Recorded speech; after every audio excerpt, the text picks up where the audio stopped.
ആൺകുഞ്ഞുങ്ങളുടെ ലിംഗത്തിന്റെ അഗ്രഭാഗത്തിലെ ചർമ്മം ഒട്ടിപ്പിടിച്ചിരിക്കും, പുറകോട്ട് വരാൻ പ്രയാസപ്പെടുന്ന ഒരു അവസ്ഥയാണ് phimosis. Initially physiological phimosis, pathological phimosis ഇങ്ങനെയൊക്കെ ക്ലാസിഫൈ ചെയ്തിട്ടുണ്ട്. ഫിസിയോളജിക്കൽ ഫൈമോസ് യൂഷ്വലി കൺസർവേറ്റീവ് മെഷർമെന്റ് കൊണ്ട് ചിലപ്പോൾ മാറി വരാറുണ്ട്.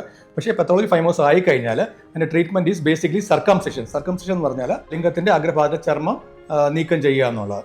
അപ്പം അമ്മമാർ ചോദിക്കാറുണ്ട്, ഇതൊരു വേദന ഉണ്ടാവുന്ന പ്രൊസീജിയർ ആണോ എന്നൊക്കെ. അപ്പോൾ ബേസിക്കലി കുഞ്ഞുങ്ങളെ ഒരു ഷോർട്ട് അനസ്തീഷ്യയിൽ, ഷോർട്ട് GAയിലാണ് അനസ്തീഷ്യയിലാണ് ചെയ്യുന്നത്. കുഞ്ഞുങ്ങൾക്ക് ഇത് വേദനയുള്ള കാര്യങ്ങൾ അറിയാറില്ല. രണ്ട്, ഇതിന്റെ പ്രൊസീജിയർ എങ്ങനെ ചെയ്യുന്നുള്ളത്. ഇത് നമ്മൾ കോമൺലി ചെയ്യുന്നത് ലിംഗത്തിന്റെ അഗ്രഭാഗത്തിലെ ചർമ്മം കട്ട് ചെയ്ത് അതിനെ ഒരു അബ്സോർബിൾ, അലിയുന്ന ഒരു തൈയിലിട്ട് വിടാറുണ്ട്.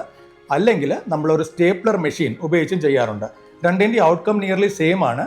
ഇതൊരു ഡേ കെയർ പ്രൊസീജിയറാണ്. കുഞ്ഞിനെ രാവിലെ അഡ്മിറ്റ് ചെയ്യുക, ഓപ്പറേറ്റ് ചെയ്യുക, ഉച്ചയ്ക്ക് ശേഷം വീട്ടിൽ വിടുക, ഡിസ്ചാർജ് ചെയ്യുക. യൂഷ്വലി ഒരു 4-5 ഡേയ്സ്, മാക്സിമം 7 ഡേയ്സിനകത്ത് കുഞ്ഞിനെ ആക്ടിവിറ്റീസിലോട്ട് സ്കൂളിൽ വിടണമെങ്കിൽ അങ്ങനെ വിടാം. അങ്ങനത്തെ കാര്യങ്ങൾ ചെയ്യാറുന്നേ ഉള്ളൂ.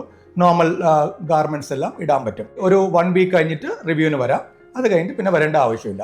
ഇതാണ് അതിൻ്റെ ട്രീറ്റ്മെൻറ്റും അതിൻ്റെ ഒരു അഡ്വാൻറ്റേജും.